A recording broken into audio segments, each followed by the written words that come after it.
Oh, you have a recording and streaming on Facebook as well. Oh, Yeah, yeah. I see. Yeah. We live all the webinars and all the meetings, important meetings at Cassia live on Facebook. Oh, is it? Okay, that's nice. Yes, sir. Very nice.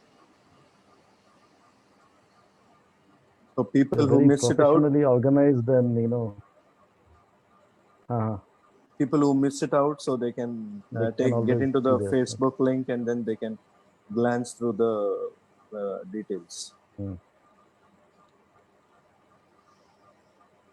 that's very good.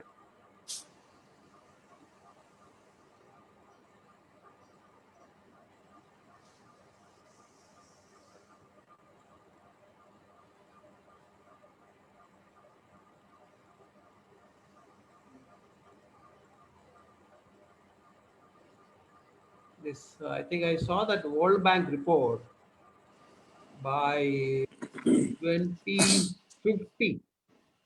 I think we will outsmart even Japan and become the third largest economy of the world after America and China. But I think I have a slight doubt since all American investment is being been lifted out and which is going to be invested in Vietnam, Myanmar, Philippines, Malaysia, and India.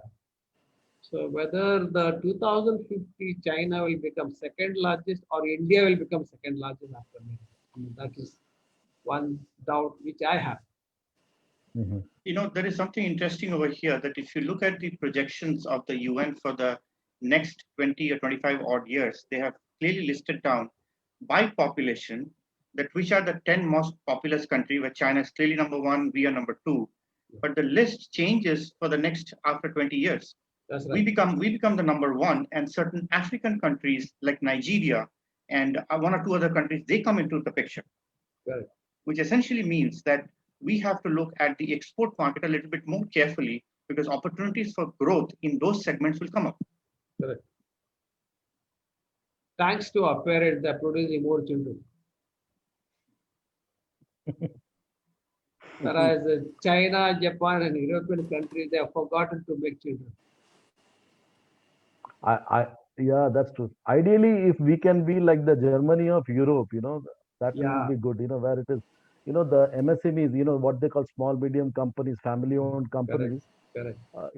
and it is that, people from, 200 million euros to 500 million euros to less than 1 million euros. And such we have huge companies. Correct. Correct. And that is driving the core of economy. Italy also has a similar picture, but Germany is the right Yeah, example, followed by Italy in terms of correct. rather, and that Uh, is much more sustainable. and probably our skill development sector can revamp the whole Canada, Germany, and we can export instead of product, we can export the people. Yeah, So that is what is going to reaping out as far as skill development concerned. Because by and large, people those who have SLC failed, SLC pass, they are loitering, they are unemployed. If that's they right. have been skilled to the Canadian government or Canadian people or even Japan. Japan, Hmm. average age is gone more than 58, 60 years. We have average age is 29 years. That's right. So we have plenty of people who can be skilled, especially from the rural area and sent there. So rural economy also will improve and the poor will not become the poor. The rich should not become the richest, like Mukesh Ambani and his brother has become Papa. Just imagine. Yeah, Once yeah, up, it is. once It upon is. a time, both were on equal terms. Yeah, And yeah. today Anil Ambani has become Papa and he has become a richest person in the, I think, fifth richest person in the world, Mukesh Ambani. No, So and It's, as you rightly said, that this will also bring down the pressure from these top 10 or top 20 cities. The more yeah, it correct, goes into the rural economy and smaller towns and tier 3 cities, that correct, will develop much more, and it will bring down the infrastructure pressure which we have in congested around a few cities today. correct.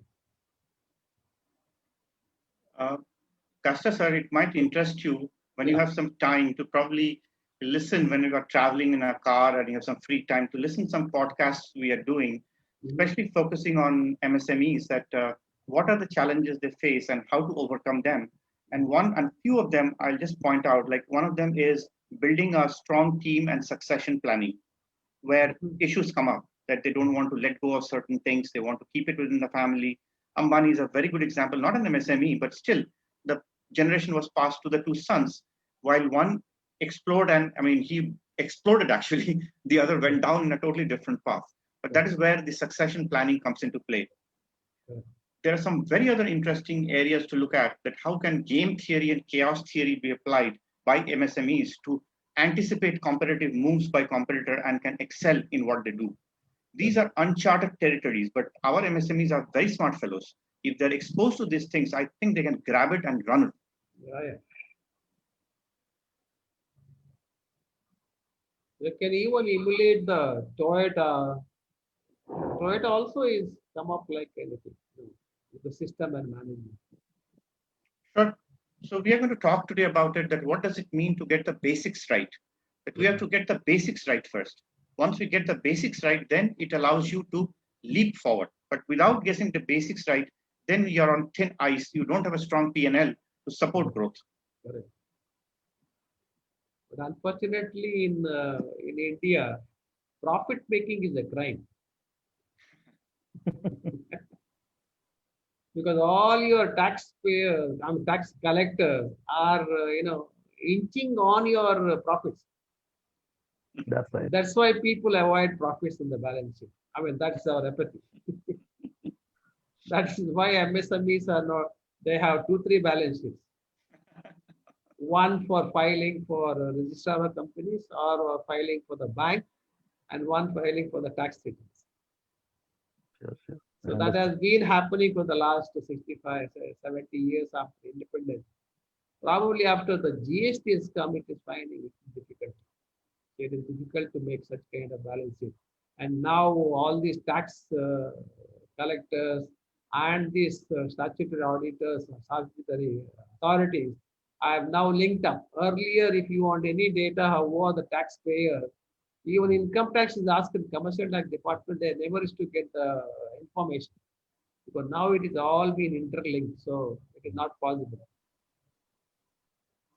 Gentlemen, sorry to interrupt. I think we should start the program. We have 15 people on board. We were waiting for you, Jayakumar. Yes, sir. Sorry. Yeah, I was just waiting for more people to log in. So we have more than 15, 20 people logged in. Manoj, are you there? Yes, sir. Yes, sir. Okay. So can we start the program, Manoj? Yes, sir. We can start, sir. Yeah. Okay. Right, sir. So welcome all on behalf of CASIA. Myself, Jayakumar, Joint Secretary, CASIA. Welcome for this info sharing on knowledge sharing session on growth, scaling up model and business process reengineering across value chain. So we have speakers, Mr. Sandeep Maiti and Mr. Arup Majumdar. So I hand over this meeting to Mr. Sandeep Maiti. Sandeep, you can take over now. Yeah, thank you.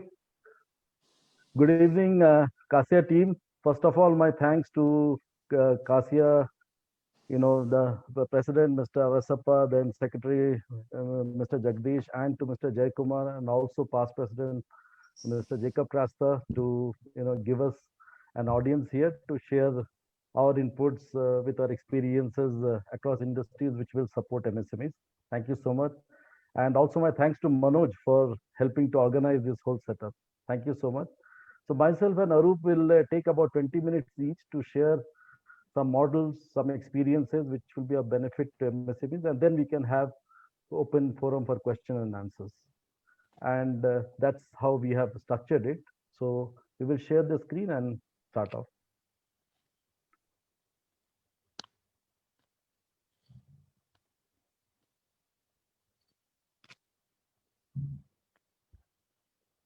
Please let me know if you can see my screen, please. Yeah, it's visible. Sir. Yes, it's clear, sir. You go ahead. Okay. So as I said, I will cover the topic on growth and scaling up models, which is one of the elements of Atmanirbhar. And then, I'll hand over to Arup he will talk about the business process reengineering across the value chain, what is short-term impact. And then we will also share our experiences with China and few other things which India has an advantage to contribute in terms of MSME role to the $5 trillion economy. So let's start with Government of India's Atmanirbhar policy initiatives. As you all know, you belong to that core sector, the MSMEs. The one on the left shows the businesses, including MSMEs, the 8 incentives, which government has proposed in the month of May. And on the right, the new MSME definition, which is from 1st July this year, which you know has a wider band in terms of investments and annual turnover. If you put these two together and try to see the next page, what is the expectation from Government of India's Atmanirbhar policy from MSMEs is, if you take these two as an input, and if I put in some of the words from those policies, they're talking about three things in terms, three key points which I picked up is time to become vocal about our local products and make them global. That's one. Time to expand the MSME size as well as capacity, and then to provide equity funding for MSMEs for with high growth potential and viability. So if you summarize these three, essentially there is a need to focus on growth and scaling up. And that's what I will share about a tested and proven scaling up model, which will be of help to you. And in the next session, you will also get an overview, as I said, our learnings from China and how MSMEs can help in this growth of economy through ARU, apart from the business process reengineering. So what I show here, as you can see, is a growth scaling up model based on 4 elements. Just to give you a background, essentially this model uh, has been, I personally has been involved in this in all the 25 countries in Europe, of course, India in here, China, as well as the 10 ASEAN countries, South Korea and Australia, New Zealand. So this is where has been my experiences with this 4-step model. It originates from McKinsey, but we have an hands-on experience of using this model for growth and scaling up. So I will share some inputs how each one of these elements. Essentially, it has 4 elements: setting the business direction, as you can see, number one. Number two, choose the right best practices for growth and scaling.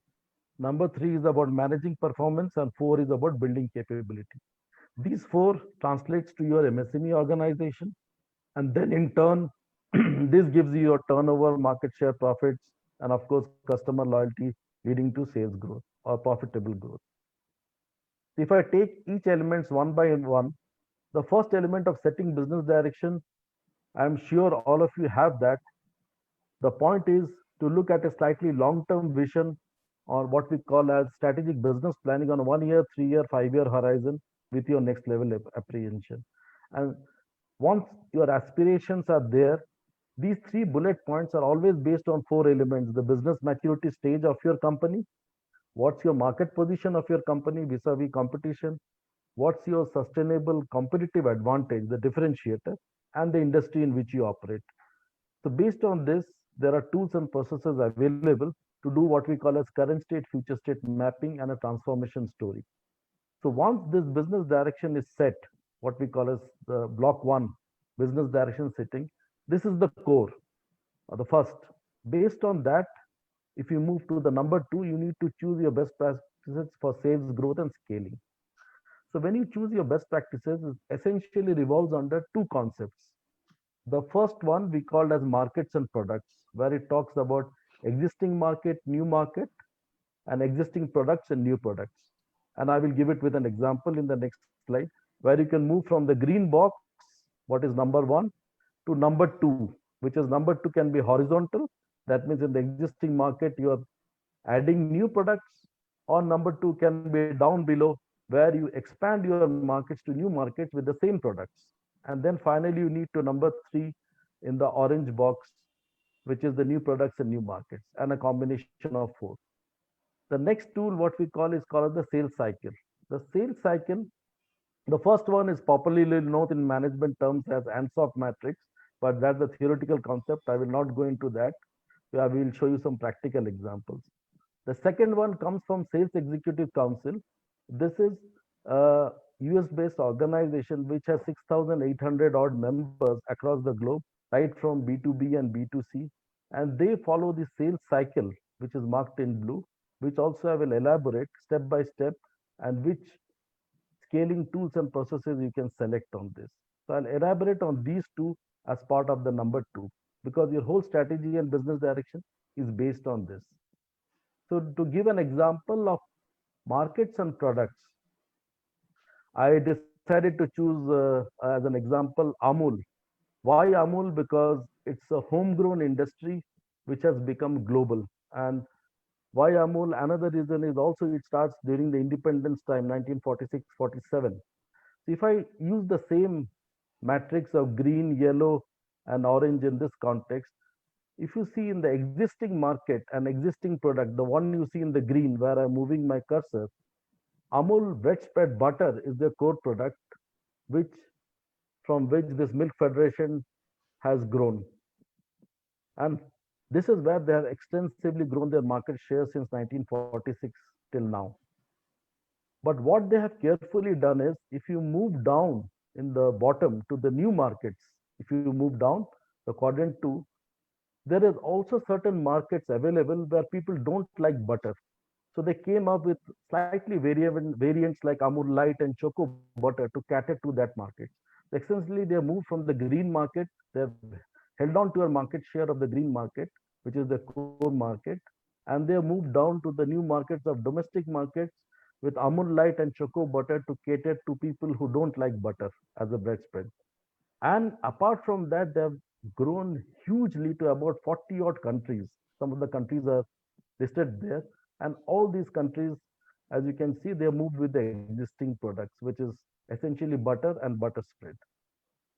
And what they have done after that is the yellow box on the right, the milk-based new products. This is one phase. Then they came up with milk phase, the variants to add. And from butter, they moved to milk-based new products, the milk, curd, paneer, cheese, milk powder, to expand on the quadrant two. This is from the example on the previous slide, the horizontal move to get into the new products portfolio. So with the same existing markets, so if I buy butter, I need milk, curd, paneer, and cheese. So I was expanding my share of wallet, as they called, with the new products. And then on the last quadrant, they have moved hugely with their own product basket of ice cream, chocolates, beverages, sweets to expand. And today, Amul from 1946 to now is nearly a 40,000 crore company. And why I take this example is it's an Indian industry which has grown and totally become global. So it's like a local MSME becoming a multinational, in the spread of last 70 odd years. And exactly the same you need to look at your business, whether it's machine tools, auto components, pump manufacturer, any service industry, anything which you are doing. Please look at the green box, the yellow boxes to expand the number twos, and the orange box to scale it up with profits and scale. So this is just to give you an example. And then I will show you some of the tools for the sales cycle, keeping that green yellow box on the left as your market products mapping. So this is the sales cycle which I was mentioning, which comes from Sales Executive Council. So it starts from this year that when you start and enter a market, you will need market insights. That's the first thing you will need. And based on market insights, you will need your go-to-market strategy, that in this market, how I'm going to enter. And then you need a tool which is called as lead management to get new customers. That is the first part of learn and prepare and identify new opportunities. And we have best practices. Each one of these tools are tested and proven, as I said, in about 40 odd countries where we've used this.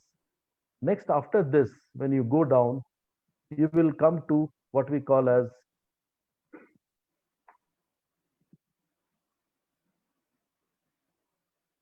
customer insights and customer segmentation. That is for your existing markets, how customer insights will help you to plan and prioritize.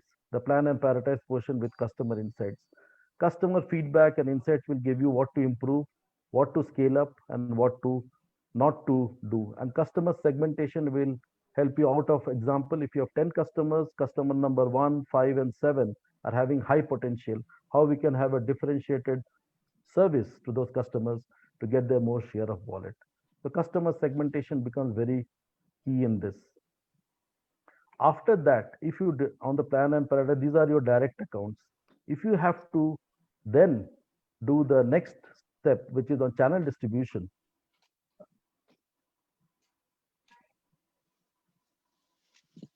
Can you see the channel distribution coming up? I think the screen is frozen. I have to just stop share and again share, please. The screen is frozen. It is not working. Just give me a minute.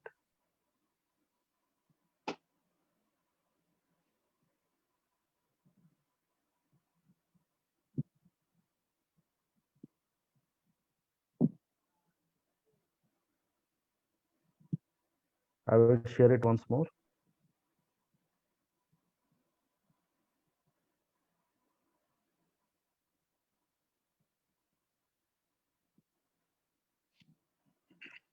Okay, I hope you can see that. So then comes your direct accounts of customer account planning and your distribution strategy and stakeholder mapping. These toolboxes you will need to establish and plan and prioritize which markets you should expand. You can be in the green box and still go ahead and expand. That could be your strategy, or you can do an indirect with the channel partners and distribution model to decide how we can expand my market share in the green or yellow boxes, especially when you're doing export markets or new markets on that. Then thereafter on the left, you need to decide how you have to position in terms of price and products. So in terms of price and products, what happens is you can use either cross and upselling when you have multiple products in your product portfolio, just like the McDonald's burgers, chips and fries. You can cross sell or upsell, and or you can decide to play on price and volume game, price volume with certain products and price value with certain premium products. And mind you, price value is something which will always be valued. We generally feel that we have to always price it low. It's not the case. You can play on price value, which is called as EVC selling, economic value created selling. So this helps a lot also in your product portfolio. And thereafter, when you do this, I think the animation is not working, so I will make it full and then share. Something is going wrong in the animation. So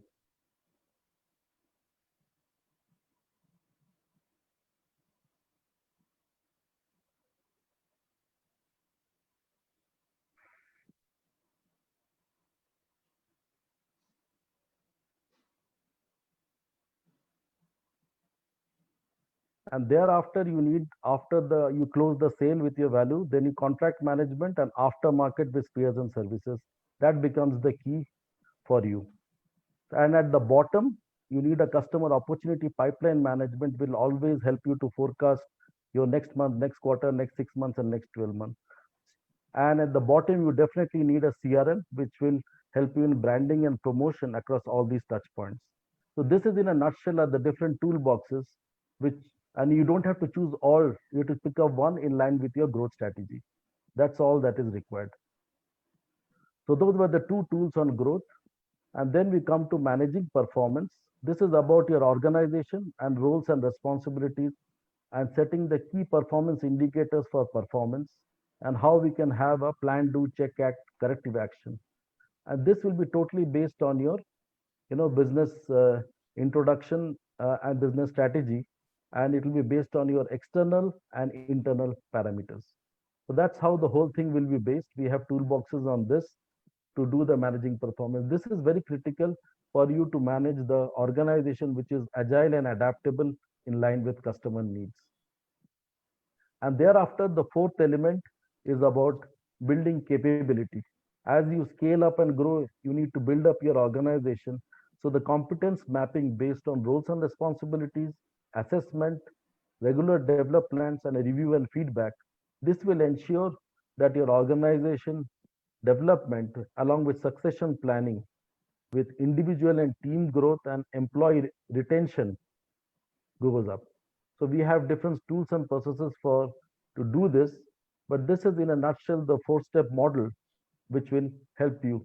It's simple to understand, but to be honest, very difficult to implement unless you really have a 1 year, 3 year, 5 year plan.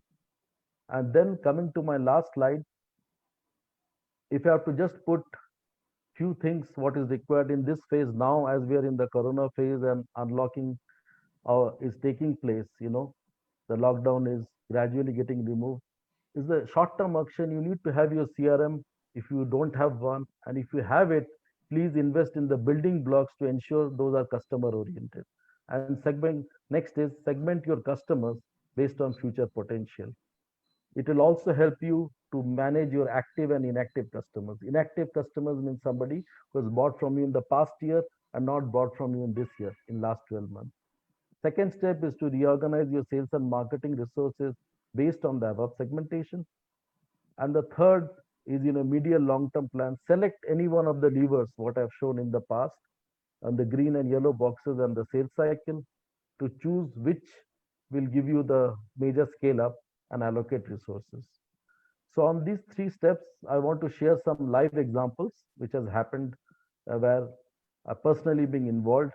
This is a case of an electrical company is about 5 crore small business unit, and they use this customer segmentation and customer lifecycle management to get 68 lakhs additional revenues in a space of 12 months just by focusing on customers who in a 3 year cycle have not bought from them.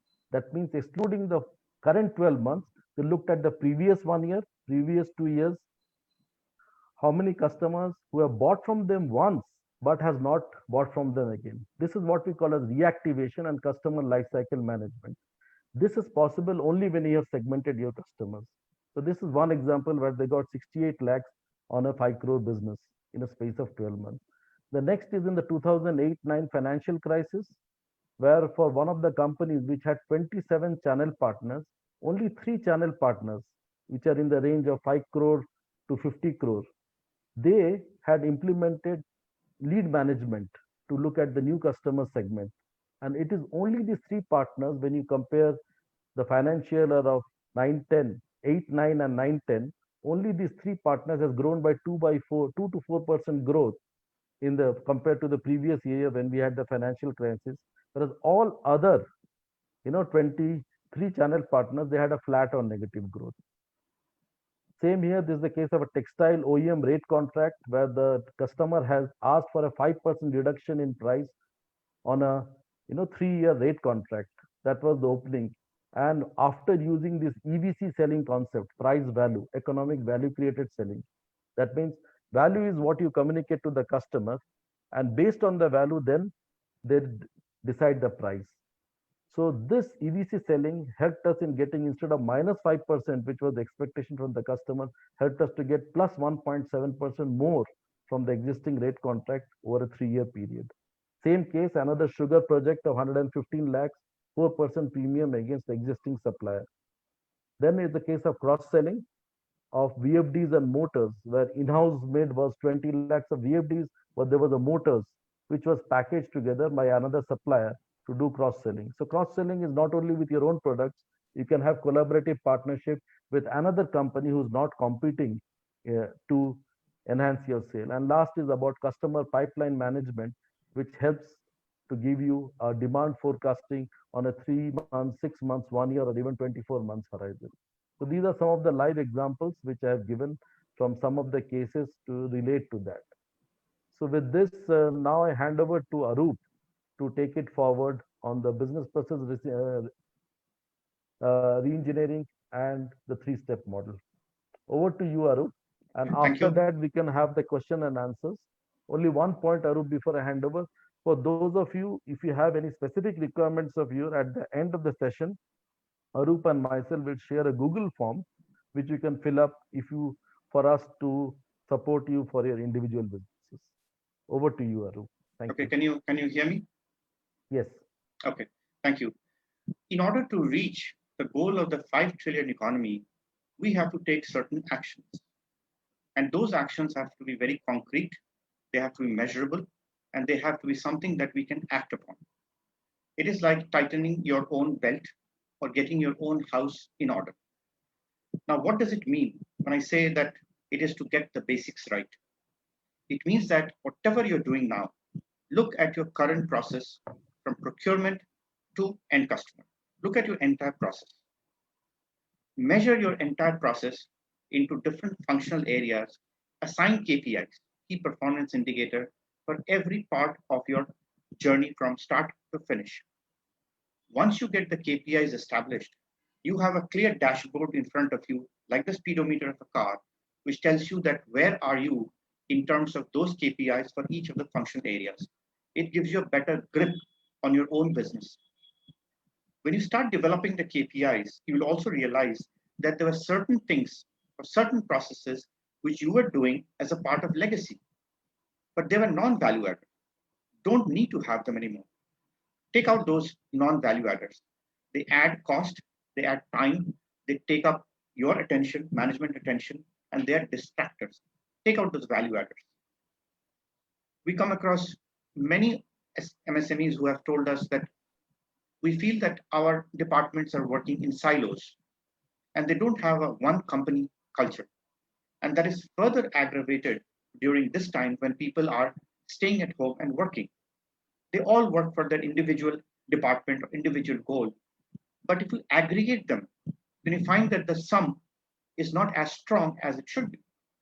That is where the one company approach comes in, and it's not difficult to do. You got to just realize it and work around it. Identify the low-hanging fruits. That is, when you start this journey of transformation, people will say, oh, this could be another of those high-flying ideas that the boss is trying to do. No. Let us go for some quick wins, show the results, so people are convinced throughout the organization that whatever is being said is being done for the good of the company, and in turn is good for me as an individual. Having done all that, you are essentially setting your own house in order and preparing yourself to take the leap forward, which I say is step up your business, which is part B, and then get into that vision of Prime Minister Modi that made in India. Why is it that China has occupied that space? And I will share with you my understanding, my learnings from that journey, because I worked 14 years close to China, gone through and seen how that economy developed dramatically, and what is it we can learn and what is it we can unlearn and not do. So we'll talk about that. You might ask the question, when do we start doing this process? You do it now.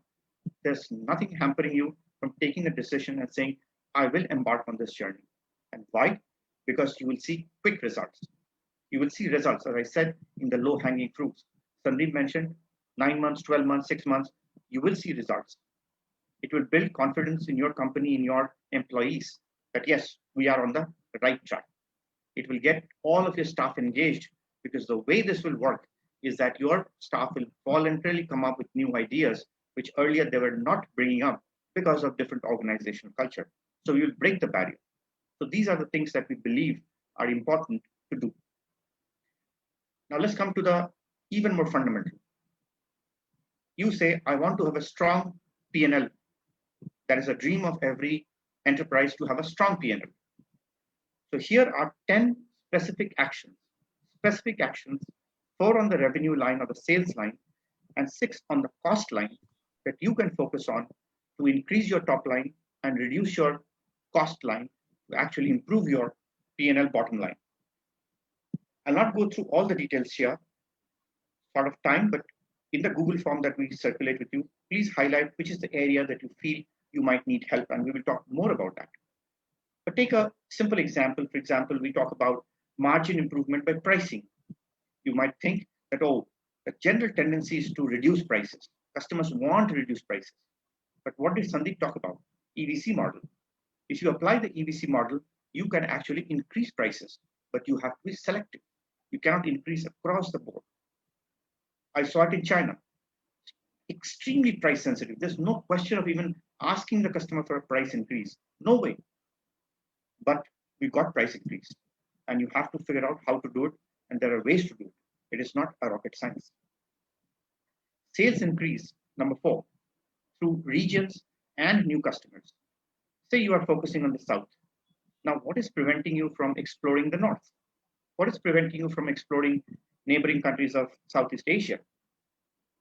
There is no limit unless you put a limit. So the key here is that if you look at the market not only as your market in your space, either in Karnataka or south of India, but if your market is a global market, you will think a little bit differently. And today's market allows you to do that. Cost reduction. This is a pain point. We want to reduce cost. There are 6 actions, item number 5 to 10, which will specifically go into what you can do for cost reductions. I will not go through all of that, but a simple item like item number 10, improvement in cash-based item, which is accounts receivable and accounts payable. Look at your cash cycle. Are you paying your suppliers faster than your customers are paying you? Are you funding your customer? You need to take a hard look at your accounts receivable, accounts payable, your bad debt, your inventory, many things you have to look on to tighten your belt of the organization. Next, please. So suppose you pick up this plan of process reengineering and you say, okay, what should I do now? So this is what you should do. And this is what we have seen other companies do and succeed. That pick up anything which touches either the revenue line or the cost line and call that as an initiative. Name it as initiative 1, initiative 2, like that, put an initiative. Assign an initiative owner in your company to be the owner of that initiative. He becomes a mini CEO. Delegate to him to deliver the results. Make him the mini CEO of his initiative. We have seen that work across organizations of different sizes, from small to very large. It works. Second is, once you know the initiative, you might get confused. Oh, there's so many ideas, what all should I do? What all should I not do? So the right-hand side shows you a summary of what you should keep in your mind when you look at the mirror in front of you in the morning when you wake up. That where am I focusing my attention? And those 10 items in the P&L are shown by the impact in sales or in profit that is coming. So for this is an example, we're showing that all the initiatives this company took, 10 initiatives, it resulted, or it is going to result in a 281 lakhs of profit improvement. Where is it coming from? The slices of the pie chart shows each of the bucket where it is coming from. So as the owner, you know your time is 24 hours. You have limited time. So you focus on the slices which are the quick wins or the big ones. You focus your attention on them and see how you can guide and drive those initiatives to succeed. So there is a structured process how you can do it. It all is a matter of discipline, and you can do it. Next, please. Just coming back to digital strategy. I've seen many SMEs wondering that is digital marketing different from digital strategy? Why are you talking digital strategy? I know digital marketing. I've heard about it. There's so many companies which says we will do a website for you. We'll do a social media, Facebook, LinkedIn, Twitter, Insta. There are so many of them. We'll do everything for you. But that is not digital strategy. Digital strategy is much broader than digital marketing. And here I've listed 8 of the elements which makes up a true digital strategy, and digital marketing is only one of them, which is item number 8. But the other 7 buckets that I talk about, customer experience, operations, commerce, mobile marketing, innovation, people don't talk about it much, but they are to be considered. These are used by larger companies, but there is no reason why you cannot adopt it. Probably you did not because nobody coached you or nobody told you how to do it. But here we are to tell you that yes, digital marketing is a subset of digital strategy. And if you adopt this, you are going to benefit tremendously from what you are today. We have seen it with other organizations, and we firmly believe that MSMEs can also do it. Next, please.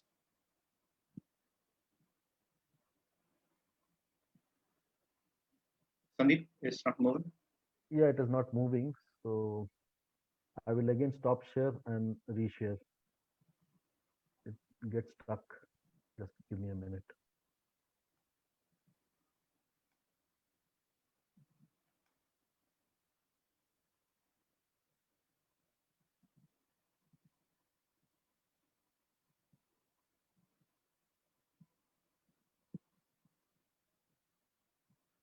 Yeah, I've shared it now. Okay. So now comes the same question of summarization and showing you the complete picture. Now I showed you that there are eight steps of the digital strategy. So you might say, okay, first I need to do my own assessment that where am I? So we have tools which will allow you to measure yourself, which we say as the current state in the first table on the left.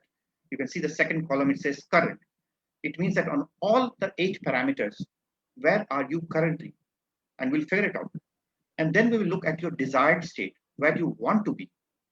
And then what are the actions which we need to take in order to go from the current to the desired state, which essentially means that you are moving on a customer journey from awareness of your product, awareness of your brand, awareness of you, to a place where, or a stage where the customer is actively promoting or is a promoter to your product or your brand. Now that is a journey you can take if you identify it from the very beginning.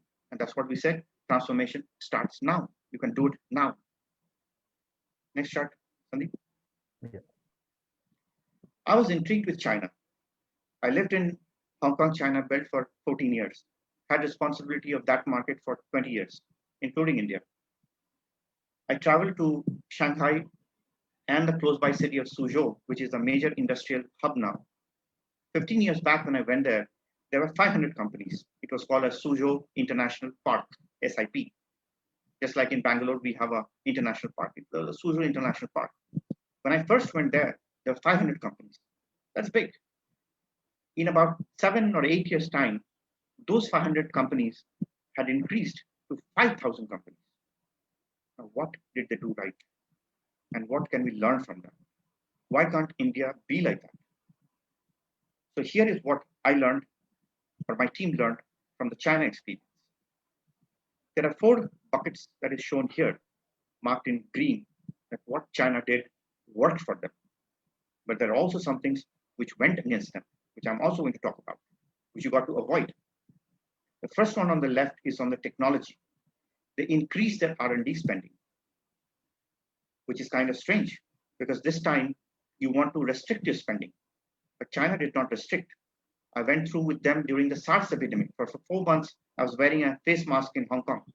Travel was restricted, but I found those guys were regrouping and investing in R&D. So invest in R&D. They collaborated with universities, strong association with universities. They give project to the universities. They get fresh ideas. It's done at a very low cost. It gives them access to tremendous amount of fresh ideas and new ideas. A case in point is Samsung. Samsung in Seoul, they have an innovation center. Anybody can walk in, beautifully placed innovation center. Anybody can walk in, give an idea of a mobile phone and walk away. And the Samsung senior management comes there, looks at those ideas and picks up those which they think is relevant for them to bring to the market. They're catching the true sentiment of the consumer. So you can engage with your customer in a lot of creative ways, but you've got to be focused. That is what China did. They built a huge scale of manufacturing, unbelievable. I went to a factory in south of China, Guangzhou, you know that. The factory was so huge. I said, are you guys crazy to put up such a huge factory? It's a lot of capex, capital investment. They said, yes, we know that. But the government is supporting us to put up that expansion because we are gearing up for the upsurge in demand when it comes. That was during SARS in Hong Kong. They were investing in capacity. They knew it is going to hit the P&L short term or the balance sheet short term. But they said, no, we are optimistic about the future. We're going to bite the bullet and set up capacity so that capacity doesn't become a bottleneck. Products. They put up a wide range of products. Unbelievable. If you look at a Chinese catalog, they have anything and everything under the sun. Everything. You name it, they have it. They got certifications. Wanted to export to Europe, got UL certification. Or sorry, CC and CCE certification. Wanted to export to US, got UL certification. They got all that. And they focused heavily on cost reduction, which is their core. They are at low cost, so driven by cost. On the business development side, they looked at how to participate in export market.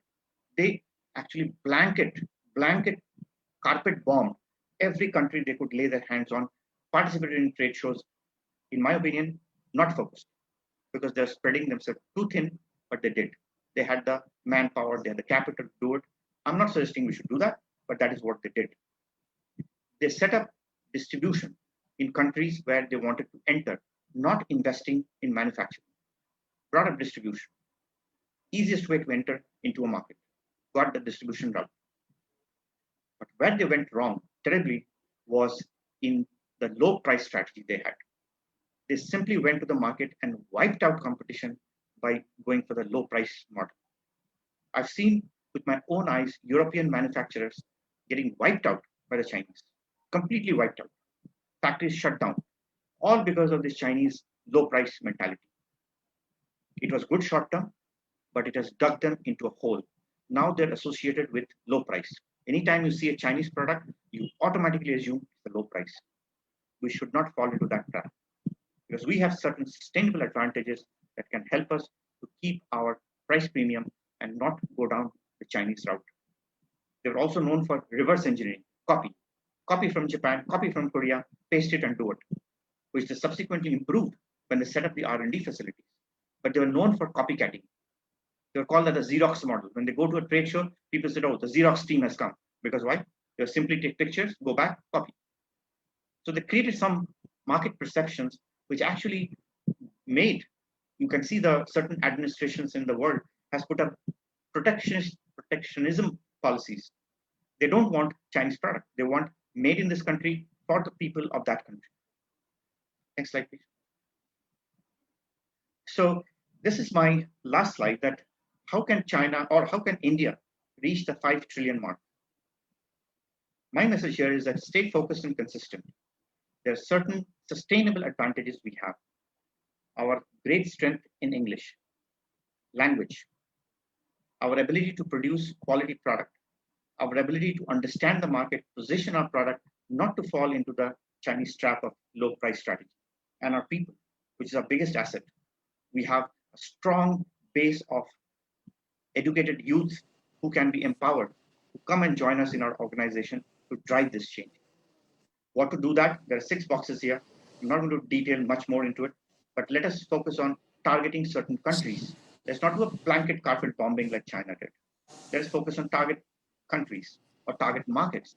If you want domestic, then from the south, you look at the north. So it could be both domestic as well as international expansion. Look at your market entry routes, distribution. How do you manage your risk? Currency hedging. How do you manage your currency exposure? But there are things that can be done. It's not rocket science. Products, tailor-made products, positioning. We have sustainability. We have transparency. That is the biggest thing. When a product comes from China, you are not sure where it is coming from. Transparency is not there. So you end up getting spurious or false products. Does not meet the requirement of the end customer. But Indian businesses are much more transparent. We tell the buyer, this is how I manufacture, this is my quality process. They walk through everything. That is our core strength. So built on a strength of transparency, sustainability, and there's no reason that we cannot become the next powerhouse for our future and for the immediate. It can be done. Thank you.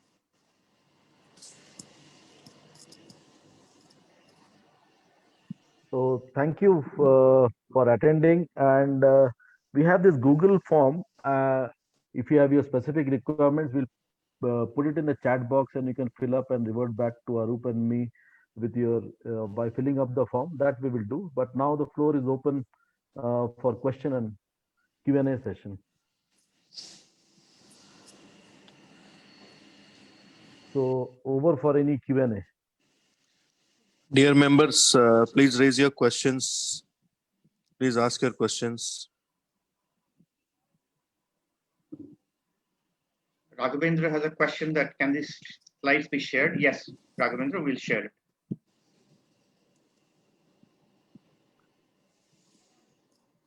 So I will do the stop sharing and put it back so that we can see each other. And any questions from anybody?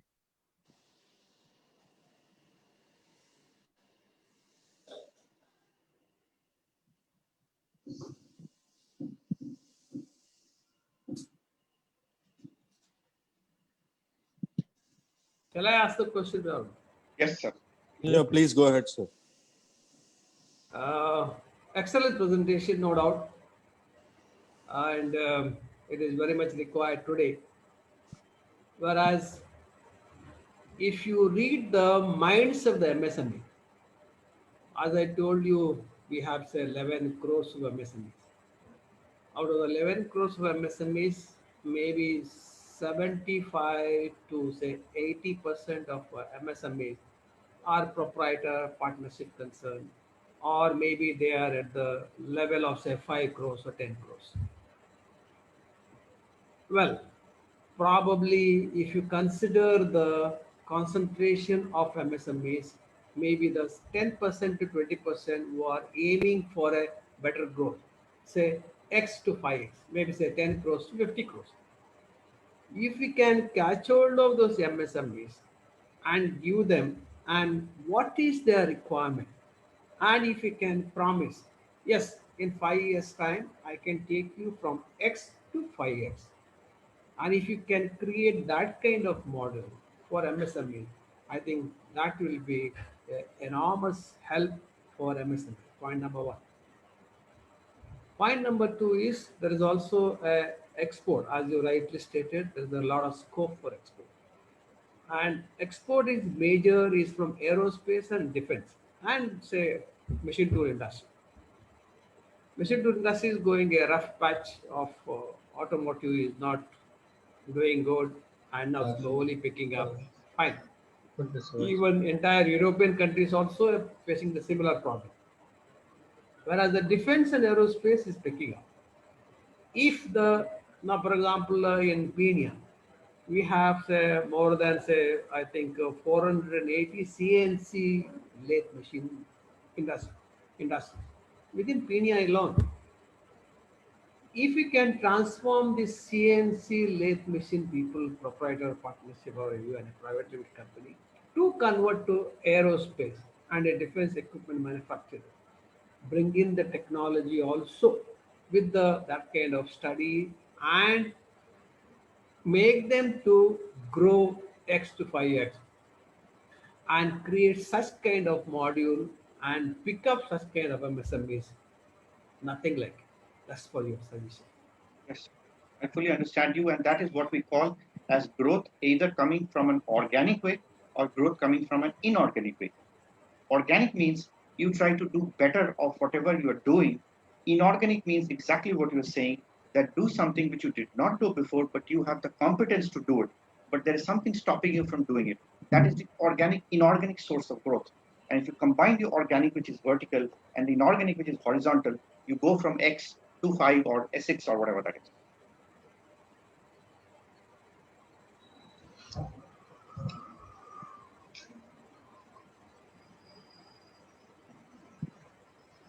So that's feasible, Rasta. That's feasible. It is left to the, I honestly, it is left to the leadership of each MSME to look at how to use what we call as the transferable capabilities.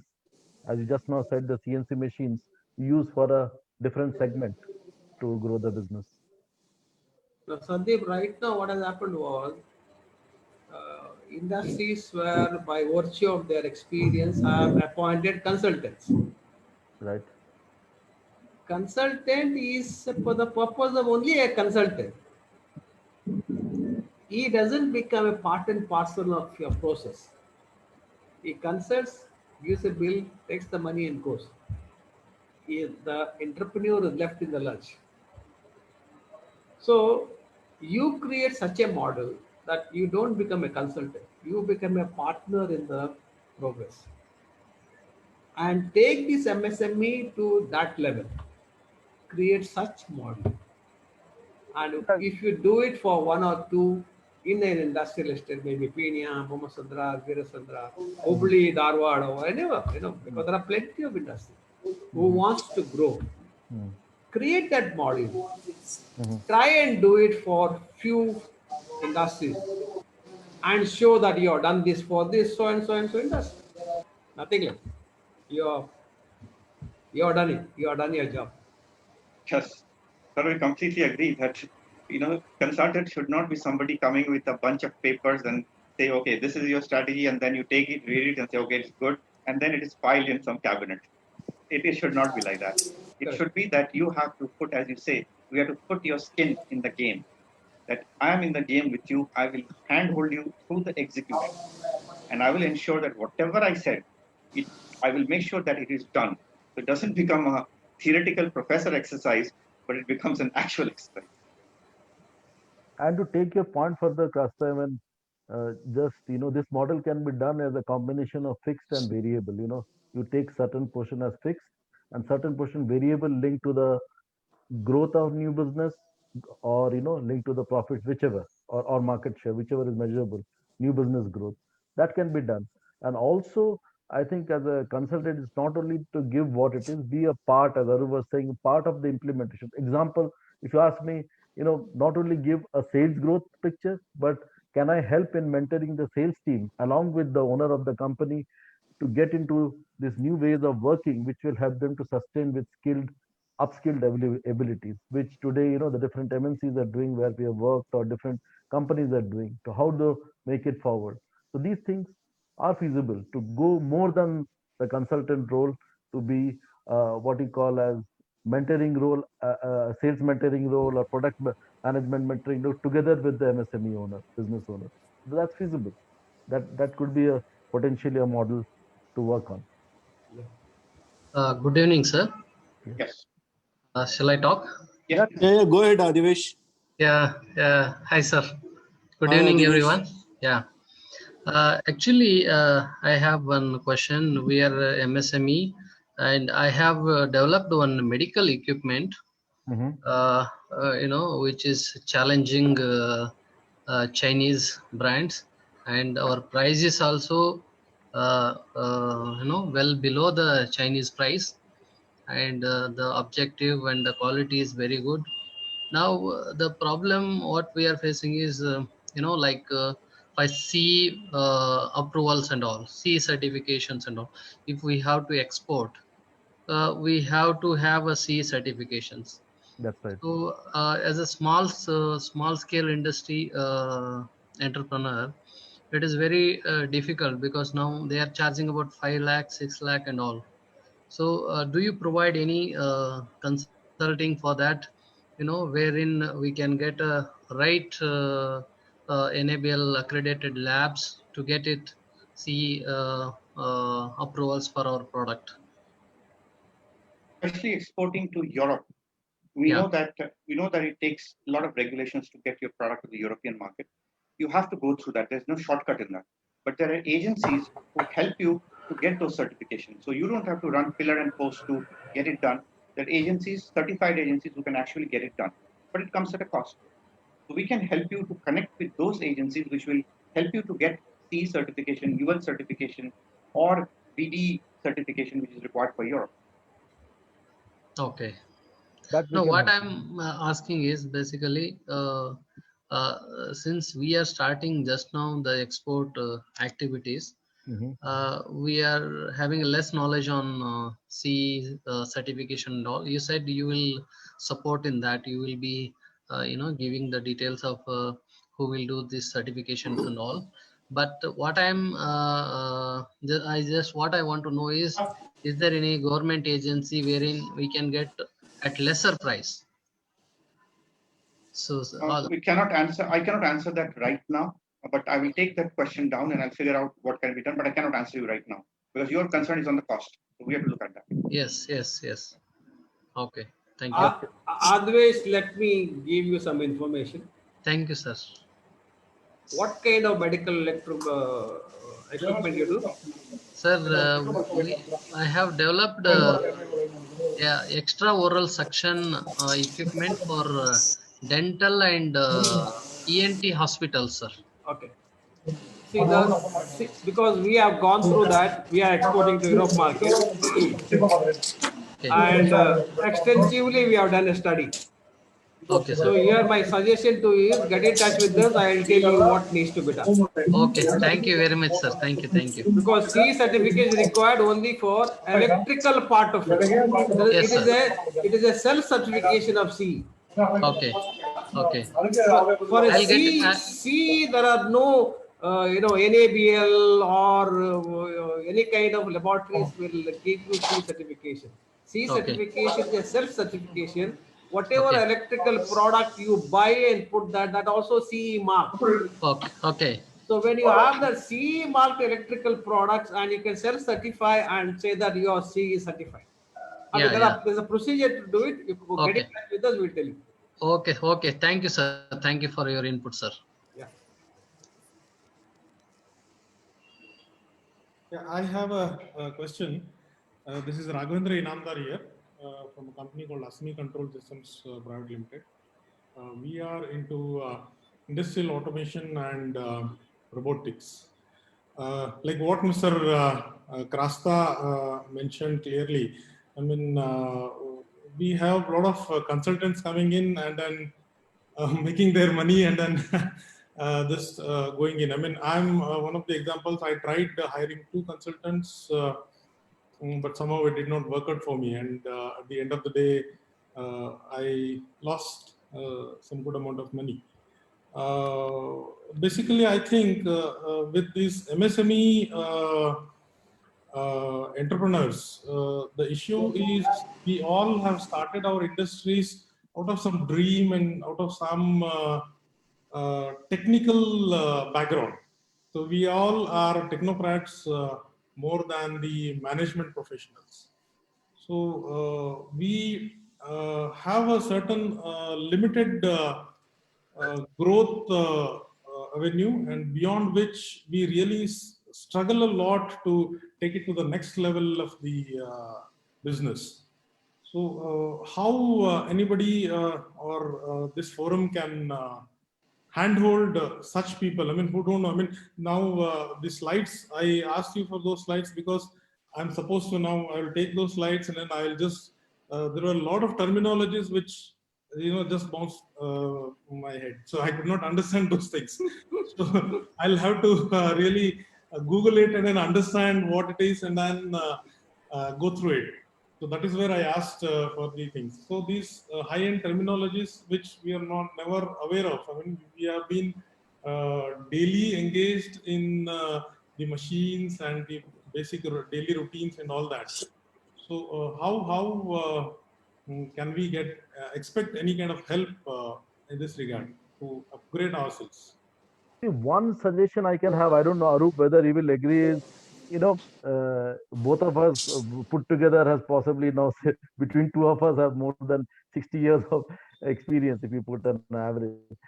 So if Kasia is interested, I don't know, I mean, this is one thing it is addressed, because this we can't do individually. What we can do is, just like as you have seen the slide with examples, similar. If you think, let's say 16-hour, 20-hour mini MBA, I'm just using the word, mini Okay. MBA. Okay. Essentially, it is a business practice module, a shortened one, which is ideally for business owners. I don't know whether it will make any difference, but this we have to associate with Kasi as an organization, as a module, to help the MSMEs. I mean, this is what is coming to my mind. Cut out, like I showed you market growth, the Amul example, right? I didn't use the word Ansoff matrix. Whereas if you go to the management, they will talk about Ansoff matrix, right? Now, Ansoff matrix will be like a bouncer, Yeah. unless I made it green, yellow with Amul example to make it grounded. I'm just saying, I don't know. Arup, what do you say? Will a 16, 20 hours, shortened MBA, I'm just calling it mini MBA, just, it could be mini business practice, I don't know. This is what is coming to my mind.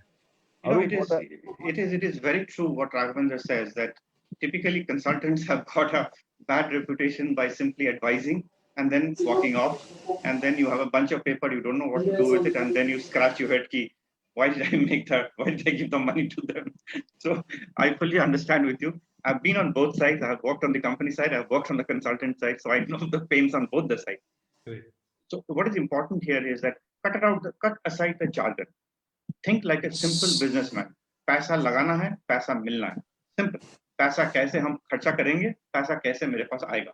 Simple. Okay. As long as you understand that, ये सब jargon, whatever we put, these are all शोशाबाजी in terms of showing कि हमने एक बहुत बड़ा consultant को दिया, उसने ये globe बनाया, ये bubbles, ये सब तो रहेगा. उसको आप गोली मारी. Let me tell you, all that is nice to say. It is like wearing a nice fancy cloth, but inside we are all human. So business is also like that. So usko packaging, Consultants basically package it. So packaging karte hain. But it doesn't mean that we don't understand the pain points. हमें समझ में आता है, we know because we have gone through both the cycles. So your point is very well taken, sir. But we appreciate that our consulting assignment is never to give you a piece of paper and walk away. Never. We'll never do that. Okay. Great. So maybe like Jaikumar sir. Yes, like sir. Maybe if we have the interesting people and they can conduct a small crash course in management or something like that, that will be. Yes, sir. We will get in touch with Mr. Sandeep and see how we can figure it out. So if it is of use for the MSMEs, so surely we will try to discuss and get back to you, sir. Thank you, sir. Thank you, sir. Any other questions, dear members?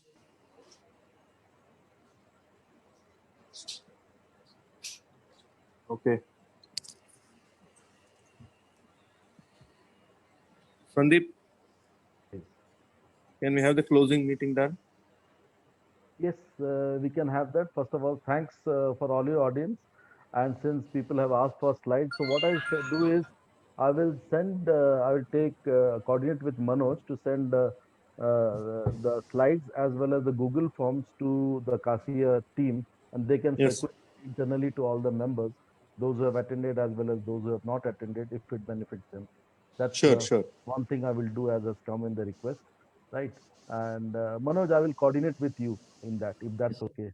And the Okay. second is just to say that, thankful to all of you for giving this time from our side. So that's what I would like to say to conclude. Arup, anything from your side? I would say that this dream of a $5 trillion economy, it can be done. It can be done, and it all needs a positive mindset that we can do it. Forget all those fancy terms we talked about. Forget all that. Go down to the basics. We have some core strength as human beings, as Indians. We have to build on that and make ourselves successful and stand out in the global marketplace. MSMEs can do it. We are there to support you, not by using the fancy words, which we will try to avoid from next time onwards, by making it more desi as much as we can. Trust me on that. But we will make it down to earth as much simple as possible. As simple as possible. Sure. Okay. So on behalf of CASIA, I thank Mr. Sandeep and Mr. Arup for having this wonderful session conducted for the MSMEs. And I again thank Mr. Krasta, our past president, and Mr. Basuraj Javli, who is already joined, and our CASIA members also. Thank one and all for making this program a success. Thank you, everybody. Thank you. Basuraj has raised his hand. Thanks a lot. Thank you. So I would like to thank CASIA for arranging this wonderful session. So thank you, Jaikumar sir. Thank you, Jacob, sir. Adivesh. We are Yeah. here to support the MSMEs anytime. Thank you. Yeah, Bye-bye. thank you, sir. Thank you. Good Bye day. bye, sir. Thank you. Manish sir line ಅಲ್ಲಿ ಇದ್ದಾರೆ. Hello. Yeah, Jay Kumar. Javli sir, namaskara. Nice to see you. Nice to see you. Again, Thank you, back sir. to vendor development and training program. It was Yes, really sir. nice. I was not aware. Yes, Last 10 minutes only I joined, but the discussion happening and other things is really supporting to MSME and Yes, all the sir. CASIA members. So Yes, please sir. I think do it's a share very- the things, and if you have got this video clipping also, it will be nice. Yes, And sir. It's as, live on that- Facebook. It's live on Facebook. Oh, And very good. Manoj, you can share the link for all our members who have Oh, missed very this good, program, very and you can send We will put in the all information over. groups. Yeah. So it can be published in all groups. So people interested will visit the link and take further details. As Mr. Inamdar was telling, we can make a small group and make something on this. That's Yes, sir. Yes, really sir. required. Exactly, sir. Exactly. Right. Sir, I think you should Thank do you. one Thank you. from Belgaum Foundry Industry also. Similar No, program. that's why I'm telling. You can Sure, contact sure. Mr. Sandeep and Arup. So if they can Yeah, extend their support to Belgaum Foundry Okay. cluster also, Sure. because some members are missing of the Foundry Yes. cluster who are not members of CASIA. So I think you can make use of this opportunity. Sure. Right, sir. Right. Let's have a personal discussion in the evening. Okay. Sure, sir. Thank you. Okay, sir. Thank you, Nice. sir. Bye-bye. Thank you. Good day. Thank you. Bye. Thank Thank you, you, Dr. thank you. Krasta. Thank you, Thank you. Jagan. Thank you for Thank the you. arrangers Bye. and Thank the you. team. Okay, Thank you, sir. Bye bye. Good day. Bye bye bye. ಮಳೆ ಹೆಂಗಿದೆ Basava? Hello, ಮಳೆ ಹೆಂಗಿದೆ? ಮಳೆ continuous ಇದೆ sir, ನಿನ್ನಿಂದ ಹೊಡಿತಾ ಇದೆ. ಹೌದಾ?